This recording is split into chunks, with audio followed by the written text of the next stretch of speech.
China busca avanzar en el control de los gigantes digitales en un contexto de regulación del sector tecnológico por parte del gobierno. La administración china del ciberespacio divulgó a fines de agosto el borrador de un proyecto de ley cuyo objetivo es regular los algoritmos. El documento señala, entre otros puntos, que las compañías deberán divulgar los principios básicos de cualquier sistema de recomendación de algoritmos y tendrán que incluir opciones que permitan al usuario desconectar esas recomendaciones. Además, los algoritmos no se deberán utilizar de manera que provoquen conductas adictivas en los clientes o los conduzca a efectuar gastos excesivos.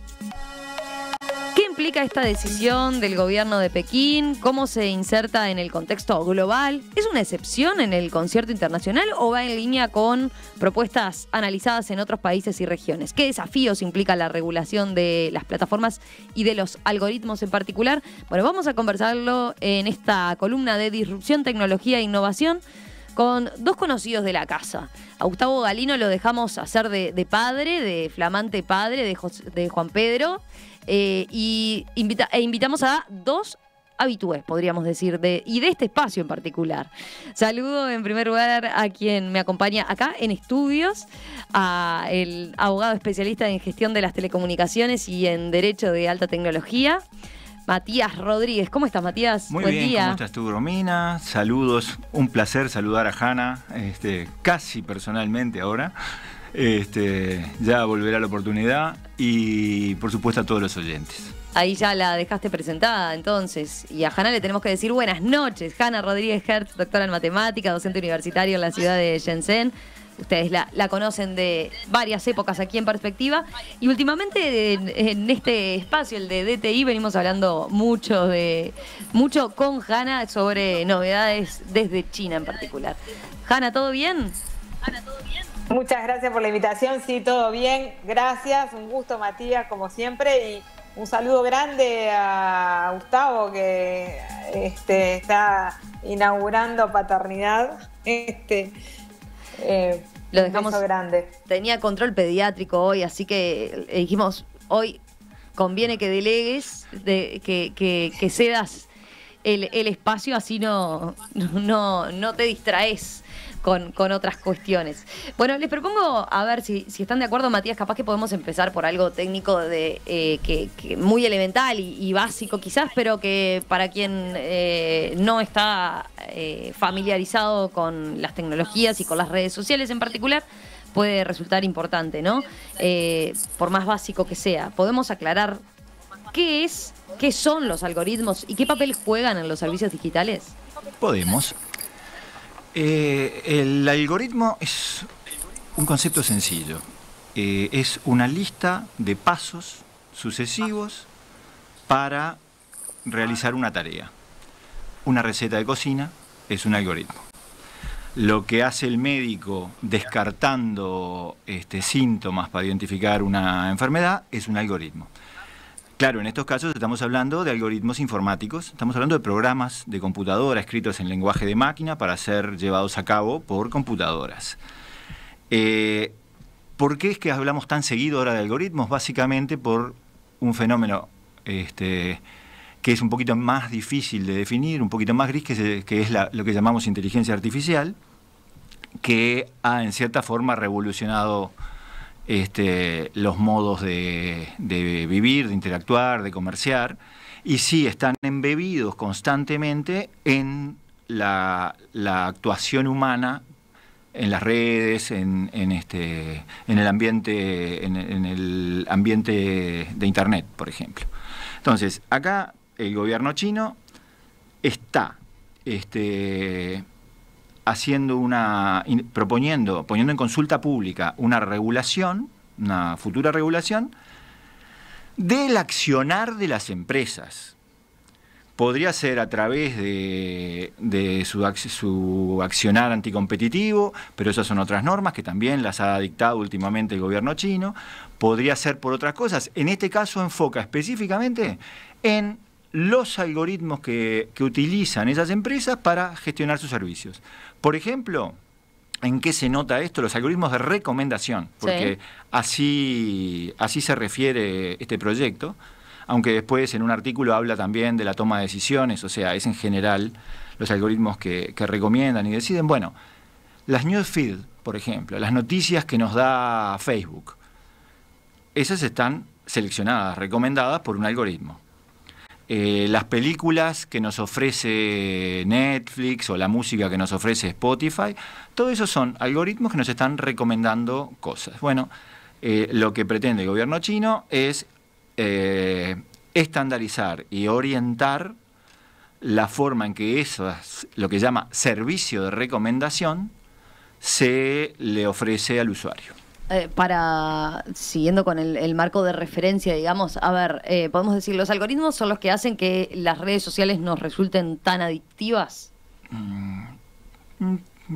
Colaboran bastante porque hay algoritmos que justamente se basan en tu comportamiento, que te perfilan primero, van tomando en consideración y le ponen un peso específico a cada factor, si te gusta nacional, si manejas o no, y en base a esos pesos evaluados, te hacen, por ejemplo, una recomendación, y obviamente lo que quieren es que estés más tiempo, lo que quiere la empresa que utiliza ese algoritmo es que estés más tiempo conectada. Si miré tal cosa, si compré tal cosa, sí, bueno, esto te podría interesar, y ahí me lo manda. Ahí te lo manda. Y ahí nos iríamos a otro tema que alguna vez lo tratamos, que era el de los cookies, que van recogiendo información de tu conducta comercial, por ejemplo. Y ahí tenés que miraste un par de zapatos, que capaz que eran para otra persona, pero después te están persiguiendo por las redes ofreciéndote zapatos porque un cookie de tercero que estaba en esa página guardó la información de que tú estabas consultando. Sí, bueno, todo eso es procesado algorítmicamente y genera recomendaciones ajustadas a tu perfil, que muchas veces no te dejan otra opción. Y a veces te cierra automáticamente otros caminos. Podés pensar, por las noticias que leo, ¿cuántas noticias no leo? El algoritmo evalúa que lo que a mí me interesa es esto. Y me sigue dando eso. Y te da eso, pero no te da la oportunidad, de repente, de leer noticias diferentes. Y capaz que no sos como el algoritmo evalúa, o capaz que cambiaste, o capaz que te interesa la contradicción. Te preguntaba lo de la adicción, Matías, porque es uno de los aspectos que se propone y se pone en consideración dentro de esta nueva reglamentación, ¿no? Pero ahora, en todo caso, vamos al detalle. Voy a algo más general, ¿no? Esta noticia o esta novedad o este intento del gobierno chino por hacer esta regulación y por poner en consulta, ¿verdad? Porque digamos que es un documento que está a disposición a 30 días para recibir comentarios, ¿no? Va a haber que ver después y estar atentos qué pasa después, pero hay que englobarlo en algo más general que tiene que ver con el contexto en el que vamos a analizar en detalle, que es que China viene implementando medidas para regular el sector tecnológico desde hace un tiempo, desde en los últimos meses en particular, se ha puesto más férrea ahí, en un sector en que, en general, al que en general había dejado crecer, ¿no? Y era como su aliado. Hanna, en algún momento lo hemos hablado esto en alguna de las otras columnas, ¿verdad? No hay que verlo esto como un hecho aislado, sino que China viene apuntando para ahí desde hace un tiempito, ¿no? Esto hay que verlo en varios contextos. El contexto chino, el contexto internacional. Y bueno, por supuesto que a mí me encantaría tener con Matías, cuando vaya a Uruguay, un debate sobre lo que él habla de los algoritmos. Al respecto, les recomiendo el libro de Cassie O'Neill de Methods of Mass Destruction, que, o sea, los algoritmos no son inocentes. Por un lado, te sugieren en base a lo que hiciste, pero te marcan un camino en base a lo que hiciste. Entonces no sabes hasta qué punto te están ofreciendo o te están educando o te están incitando a que sigas determinadas líneas de consumo e ideológicas. Timnit Gebru fue despedida de Google por levantar este tipo de... Ese es uno de los contextos.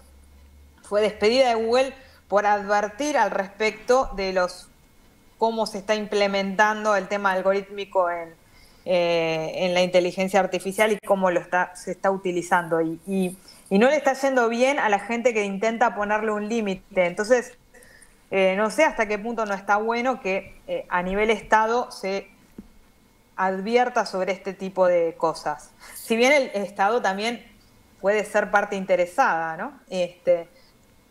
Ese es un contexto. El otro contexto es, yo escribí un hilo al respecto, es el delicado balance entre los gigantes tecnológicos y el Estado chino. Y eso, como bien dijiste, lleva unos meses de mayor tensión. O sea, los gigantes tecnológicos en China crecieron, son lo que son gracias al Estado chino. En particular, es decir, algo medio polémico, pero el proyecto del escudo dorado, que fue lo que dio pie al firewall de China, la gran muralla electrónica china, que impide el paso de Google, Facebook, Instagram y todas las redes.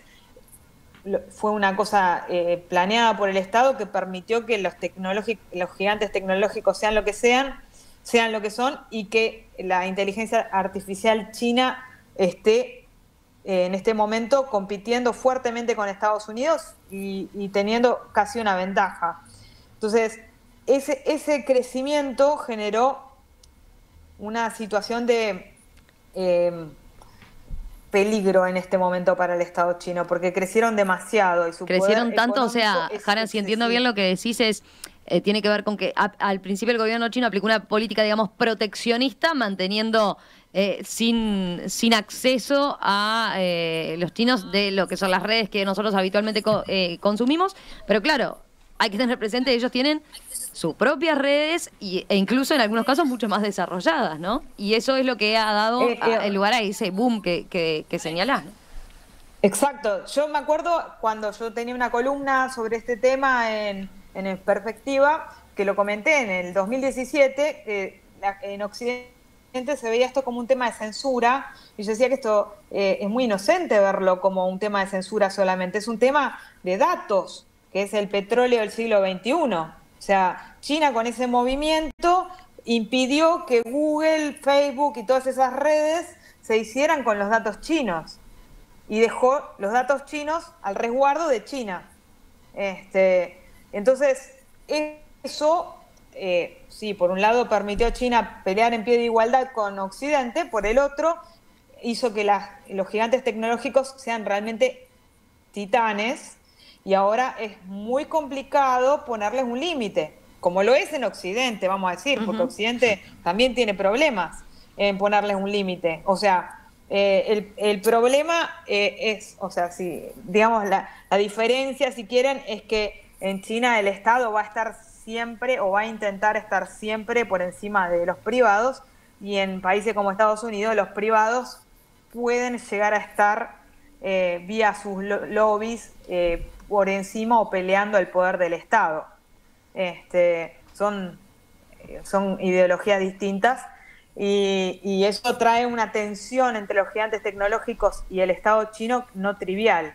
O sea, esta regulación se circunscribe en esa pelea. Yo después, si quieren, les cuento. O sea, hay cuatro leyes, aparte de esta, que van en esa línea en este último mes y medio.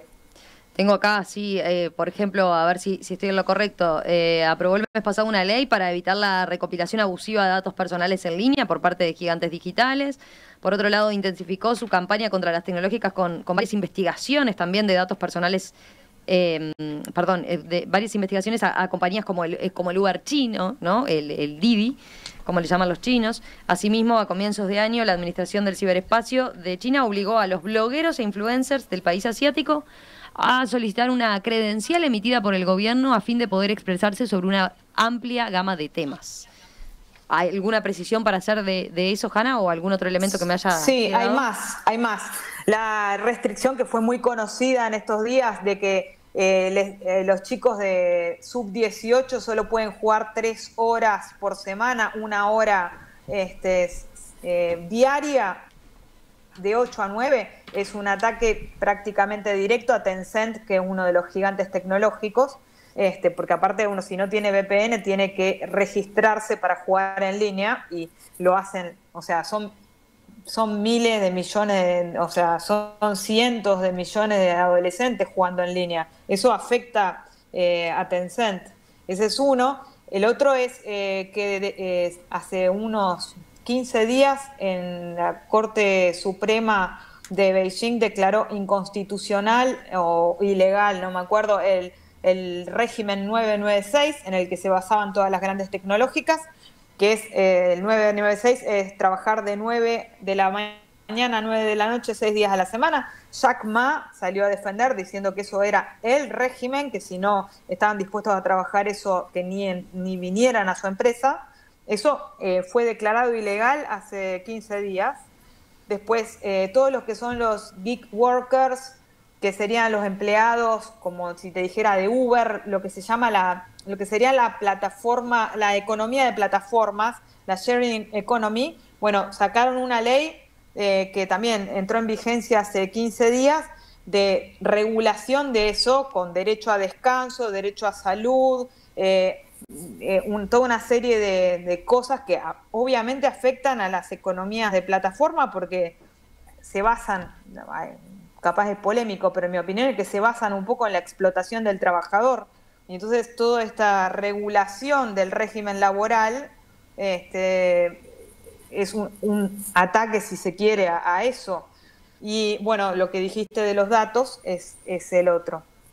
Entonces hay bastante material. En cuanto una última cosa, si no escaparo tanto, es que no es solo de China. O sea, en California, un juez, así en 20 y pico de agosto, decretó que la proposición 22 es inconstitucional. La proposición 22 es la que decía que los trabajadores de Uber eran contratistas independientes, y dice que eso no va más. Entonces, y bueno, eso también hace recientemente en Gran Bretaña y en Francia y en España también decretaron que tienen que ser considerados empleados con contrato. Entonces, bueno. Como para no verlo como un hecho tan aislado. Creo que Matías también iba por ahí, me parece, ¿no? Pero capaz que querés alguna consideración previa de China en particular regulando a las tecnológicas. Comparto todo lo que dijo Hanna. Es una visión muy ajustada de lo que está pasando. En realidad, no es solo la economía compartida. Hoy el gran fenómeno global en este tema es el superpoder que han adquirido las grandes tecnológicas. Y no es un tema chino, es un tema en Estados Unidos, es un tema en Europa, ahora lo vemos rápidamente. Mira, sí. Hago un paréntesis ahí. Había leído un análisis que decía, bueno, China pone el ojo sobre este tema porque el Partido Comunista Chino no quiere que alguien esté y equipare su poder, ¿no? Y las tecnológicas han adquirido este poder. Vos decís, esto le está pasando a todos los países occidentales también. Absolutamente. En Europa dicen que no quieren que las tecnológicas violen los derechos humanos. En Estados Unidos dicen que no quieren que las tecnológicas perjudiquen la competencia. En China dicen que no quieren que ataquen el concepto, lo que dice Xi Jinping, el concepto de prosperidad en común, que es un concepto de Mao en el 50 para implantar la sociedad comunista, de Deng Xiaoping en el 80 para abrir el mercado, y ahora de Xi Jinping para disminuir la desigualdad, que es parte del problema. Es parte del problema. El viernes justo leía un artículo de un premio Nobel en Scientific American de economía, donde, sin darle mayor importancia, señalaba que en 2021 los 3 hombres, digo hombres en el sentido de varones también, más ricos de Estados Unidos, tienen más riqueza que la mitad de abajo de la población de ese país. O sea, 3 personas acaparan más riqueza que la mitad de los estadounidenses, que es el país más rico del mundo y más poderoso de la historia de la humanidad. Entonces, ¿cómo puede no verse como un problema que los señores Elon Musk, Jeff Bezos y Bill Gates tengan más riqueza solos que la mitad de la sociedad del país en el que viven? Los estados tienen que verlo como un problema. Entonces... Y eso le ha empezado a preocupar a Xi Jinping también en su país. Xi Jinping retoma este concepto de prosperidad en común, que tampoco es tan distinto de los principios que las figuras de Internet votaron en una convención en Asilomar, California, en 2017, que el principio número 15 era la prosperidad compartida, que va por ahí. Lo que digo es, parece ser un principio general de los gobiernos limitar el poder de las grandes tecnológicas. Y en este sentido, Hanna mencionaba una de las normas que dictó el gobierno chino, que son los lineamientos antimonopolio para la economía de las plataformas. Y repito, plataforma, que es un concepto que, si nos fijamos un poquito, ya es distinto a lo que vinimos hablando durante una década, que era el concepto de intermediarios. Facebook, Google, etcétera, eran intermediarios. La teoría en la academia era, discutamos la responsabilidad de los intermediarios, el puerto seguro, safe harbor. Si no toqué lo que colgaron, lo que puso Romina, no lo edité, yo no tengo responsabilidad por lo que dijo. Ese fue el eje del debate por muchos años. Hoy, Europa, en el proyecto de reglamento, y el reglamento se aplica a toda Europa directamente, más allá de que cada país lo internalice. O sea, llamémosle la ley de mercados digitales, que fue propuesta junto con la ley de servicios digitales en diciembre del 2020, que está en discusión.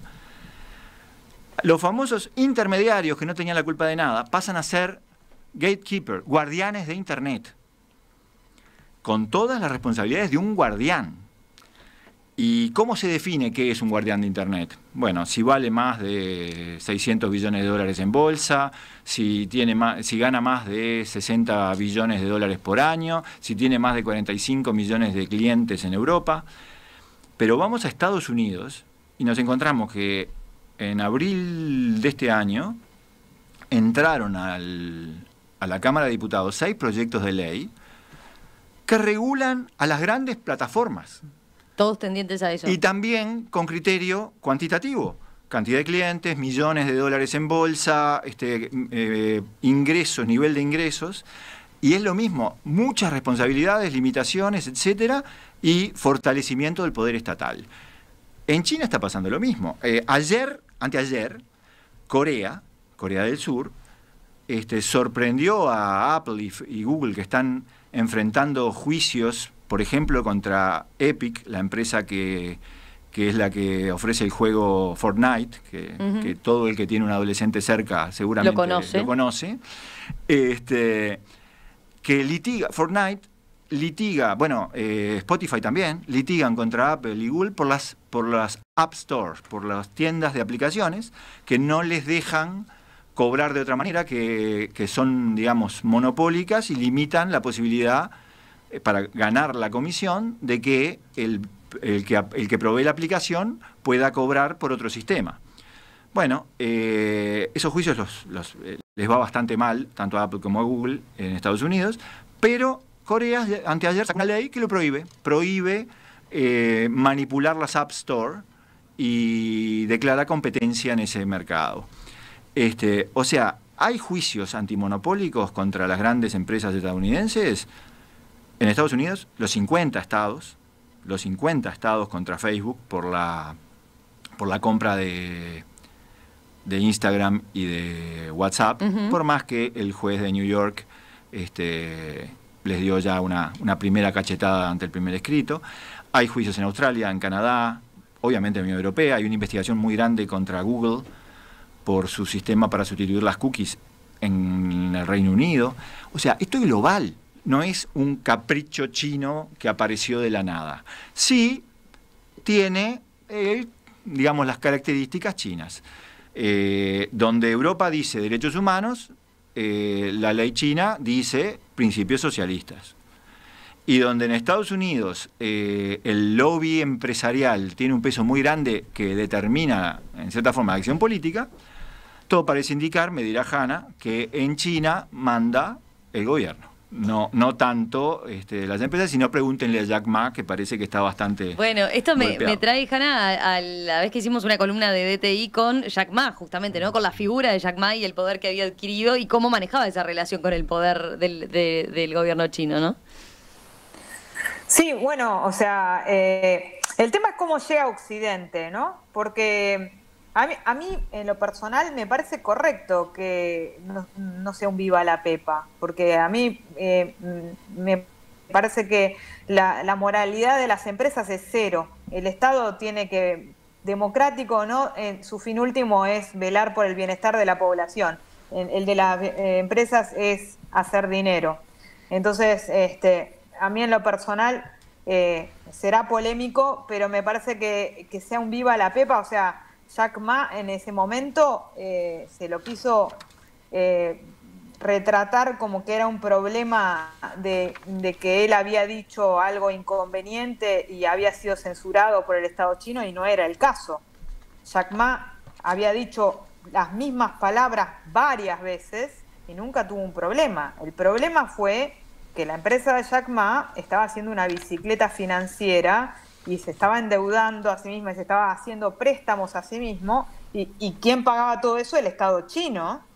Y llegó un momento que el Estado chino le dijo, no te podés endeudar más de 4 veces tu propio capital. Y ahí dijo Jack Ma, ustedes son unos viejos que no entienden el nuevo modelo de negocio. Y el Estado le dijo, mira que lo entendemos bastante bien, es bastante viejo lo que haces. Y ahí fue todo el problema con Jack Ma. O sea, hay que estudiar bien lo que hizo Jack Ma, porque en definitiva no es muy... Ese era un esquema, casi un esquema Ponzi, te digo. O sea, no es muy moderno que digamos lo que estaba haciendo. Entonces, todo bien, pero hay que... A ver, las empresas están para optimizar sus ganancias y está bien, es su objetivo, pero el Estado no tiene por qué tener ese mismo interés. A mí me parece correcto que el Estado vele por el interés de la población y es un problema tanto de Oriente como de Occidente, que no hay nadie que le esté poniendo un límite a esta gente. Y la cantidad, ahora, no solo de dinero, sino de información que manejan, sobre todo nosotros, es bastante asustador.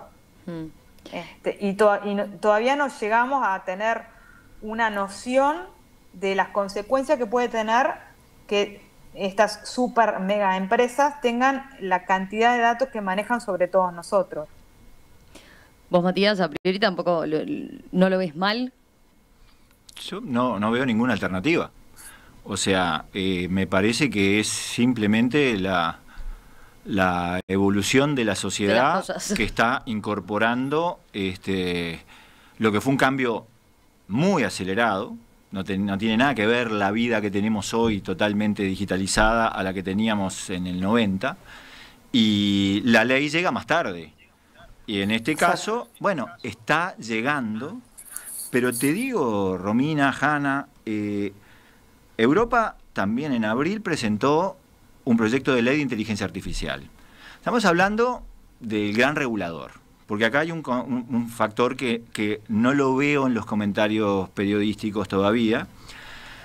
Europa es el gran mercado externo. Es un proveedor secundario, no está liderando la inteligencia artificial ni los servicios de Internet como Estados Unidos y China, pero es el mercado más rico del mundo. Y además es un mercado que regula, que te recibe con 500 páginas de regulación, y si tu banana tiene un ángulo mayor o menor a tanto, entonces no es banana, no clasifica como banana y no entra al mercado europeo. Y Europa está regulando todo esto de una manera fuerte. Desde el 70, que un Estado alemán, Hesse, hizo la conexión entre privacidad y datos con una ley, la Datenschutz, que incorporó los datos al concepto de privacidad. Europa ha estado siempre adelante, siempre considerando que los datos son parte de la esfera de dignidad individual, que no pasa en Estados Unidos, no pasa en China, tienen otras visiones. Ahora, el Reglamento General de Protección de Datos, que entró en vigencia en 2018, tiene mucho de esta ley china. Tiene mucho. El proyecto de inteligencia artificial, por ejemplo, prohíbe buscar efectos subliminales con los algoritmos. No es tan distinto. Y, ojo, a China le está resultando más fácil aprobar normas que se alinean con esta visión europea, por más que los europeos hablan de derechos humanos y los chinos hablan de seguridad del Estado, pero las normas no están tan separadas. Estados Unidos tiene un problema para seguirle el ritmo al criterio de regulación europea porque choca contra la libertad de las empresas. Entonces, acá también hay en cierta forma, una ventaja estratégica de China que esta norma, yo te digo, si nos da el tiempo, repasamos un poquito ahora la repasamos, los titulares. Esta norma no tiene tantas discrepancias con lo que la Unión Europea espera de este tipo de fenómeno. Ahora que ya vimos este contexto tan y este marco general en donde se da esta noticia en particular de China regulando estas sugerencias de algoritmos, bueno, les propongo enseguida focalizarnos en eso, algunas de las medidas que comprende, cómo cayó allí en China, qué cambio significa para los usuarios. Y dejo este apunte a partir de lo que decían ustedes. Dice Facundo, en China o Estados Unidos o la Unión Europea, las tecnológicas pueden estar al nivel de los estados. Para Uruguay y otros países las tecnológicas están ya muy por arriba de los estados. Es así. Hoy tenemos una nueva columna de disrupción, tecnología e innovación.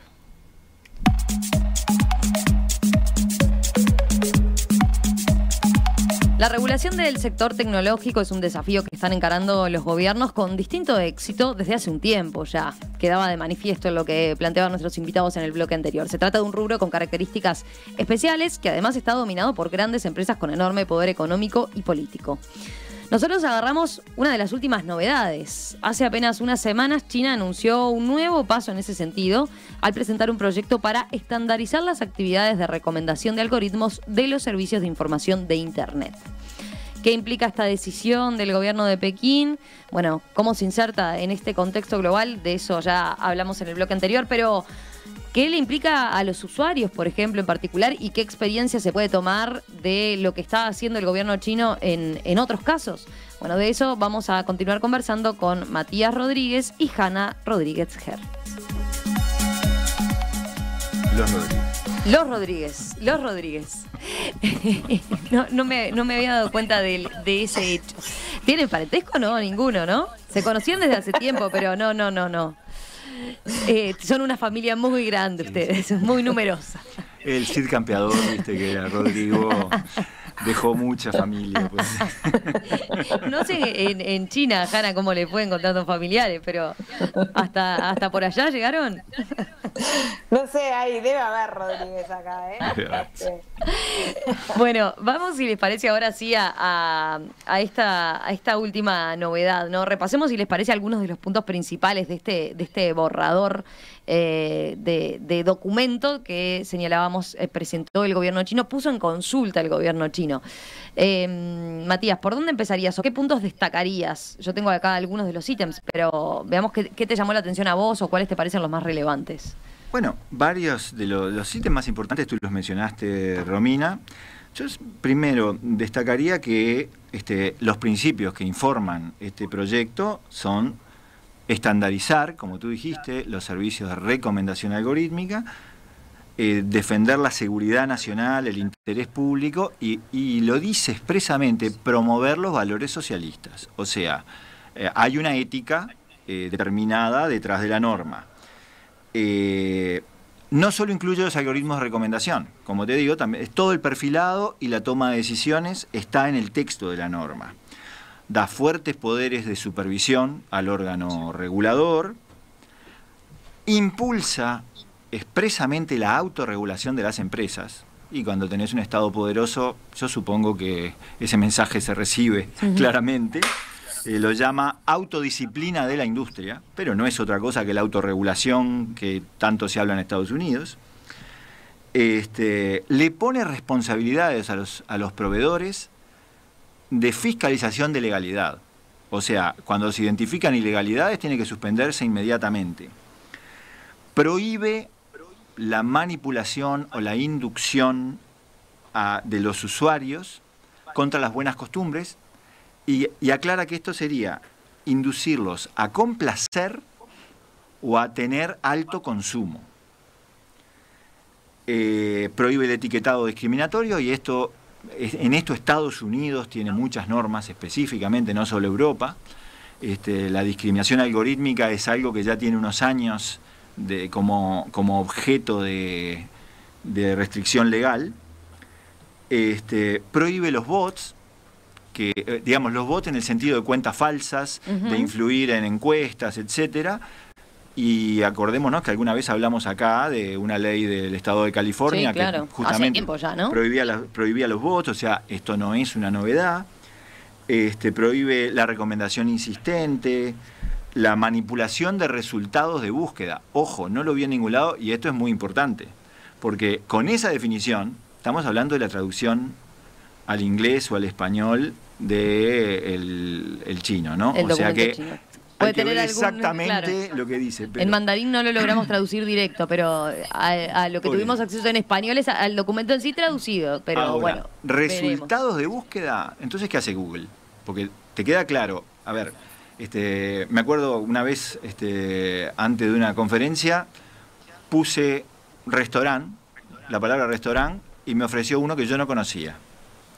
Que no quedaba cerca de mi casa, o sea, no sé por qué. Después me di cuenta que era la universidad donde iba mi hija, que queda atrás, y yo a veces iba a esperarla. O sea que era por mi, digamos, movimiento por la ciudad. Pero para descartar, me fijé y decía que descartó algo así como 240 millones de opciones. Para ofrecerme ese restaurante de Positos que yo no conocía, descartó 240 millones de restaurantes en algún lado. ¿Eso no es manipulado? ¿Quién lo podría decir? Bueno, esta norma estaría prohibiéndolo. También prohíbe la selección en caliente, esto es apurar al usuario para que llame ya. Y genera un régimen específico para los servicios que pueden influir la opinión pública, que es registro previo. ¿No? Una cosa interesante, obliga a ofrecer alternativas ajenas al perfil a las recomendaciones del algoritmo. Yo te decía, si a mí me ofrecen, el algoritmo me recomienda la cancha, digamos. una camiseta de Nacional, bueno, estaría obligado el proveedor de servicio a, por algún lado, una ventanita chiquita en algún lado, ofrecerme productos de Peñarol, por ejemplo. Yo no puedo decir que esto esté mal. ¿Qué querés que te diga? No me parece mal. Y tampoco me parece mal la opción de desactivar el servicio de recomendación. Si yo no quiero que piense por mí, claro, que me dé los 240 millones de restaurantes, a ver si yo puedo elegir. Procesarlos y elegir de acuerdo a tu gusto. Después hay normas de protección de menores, que son importantes. Hanna mencionó los elementos más importantes que se retoman en este proyecto. La limitación, se prohíbe enviar la información de riesgo a los menores, etcétera. Regula laboralmente garantiza a los empleados de estas empresas de servicio. Otra cosa que es interesante, prohíbe los tratamientos diferenciales cuando no sean razonables. ¿Qué es esto? Bueno, si tú te tomás, no voy a nombrar ninguna, pero te tomás un coche de economía compartida, estas agencias de economía compartida que te llevan desde tu casa acá al estudio. Y al mismo tiempo, otro vecino tuyo del mismo edificio se toma otro de la misma marca y viene a este mismo edificio para otra cosa, seguramente van a pagar distinto, dynamic pricing, entre otras cosas porque tu propensión al gasto es mayor o menor que la de él. Porque rechazás menos veces los precios caros de lo que lo rechaza él. Entonces a vos te cobran más. Él capaz que cuando está la tarifa dinámica dice, no, me tomo un ómnibus. Alguien lo dice, otros no.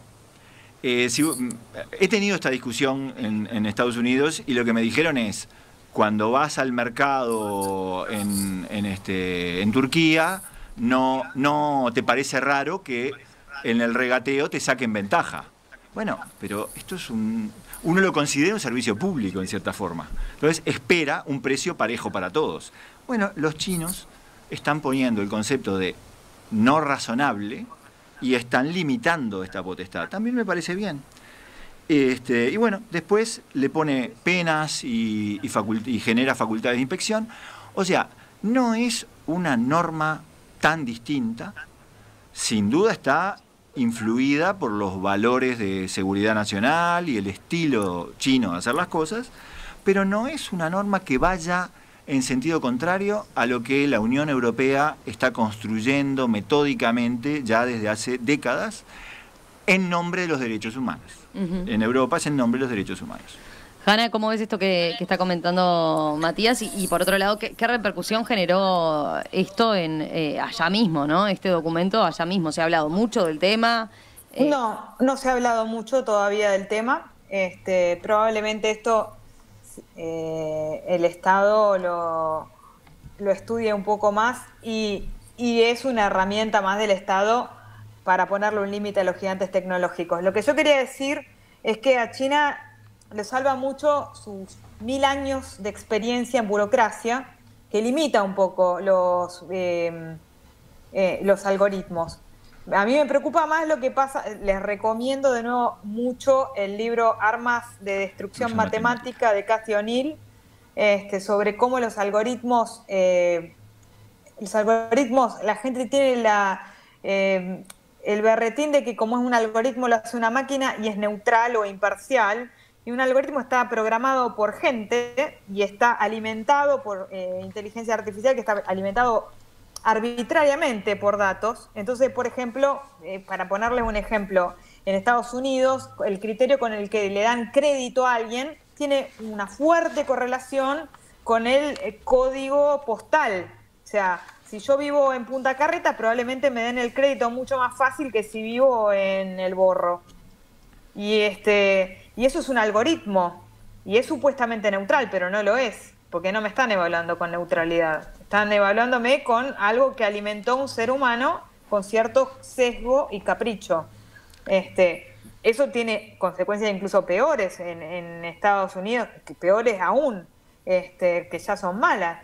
Pero gente inocente ha ido presa porque algoritmos de reconocimiento facial los ubican porque están mal programados, porque no reconocen con la misma precisión una persona de piel oscura que una de piel clara.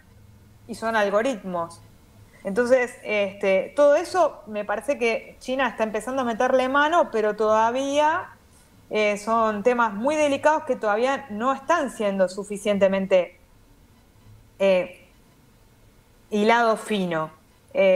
Y que la gente que lo intentó hilar fino terminó siendo despedida. O sea, Timnit Gebru fue la primera, pero hubo más que fueron despedidas cuando intentaron mostrar que estos algoritmos supuestamente neutrales no lo eran. Y los sesgos que tienen los algoritmos de búsqueda, de reconocimiento, de crédito, etcétera, tanto en Estados Unidos, principalmente en Estados Unidos. Europa está más regulado, pero esto sigue siendo un problema. China, como digo, no es que no sea un problema, es que tienen una maquinaria burocrática tan grande que aunque tengan algoritmos, su burocracia es aún superior. Es horrenda la burocracia china, pero a pesar del algoritmo siempre pasa por un ser humano todos los trámites. Entonces es una cosa un poco distinta todavía. Matías Rodríguez, Hanna Rodríguez Hertz. Gracias a los dos, un placer tenerlos por acá. La verdad que creo que nos aportaron mucho en poder evaluar este tema como en todas las dimensiones y tener una perspectiva bien amplia de lo que está pasando, no solo en China, sino en otras partes del mundo, y de cómo no es tan raro y hacia allí vamos, y que seguramente nos toque a todos, ¿no? Y capaz que hasta más vale que nos toque a todos en algún momento, teniendo en cuenta estas otras cuestiones de las que venimos conversando.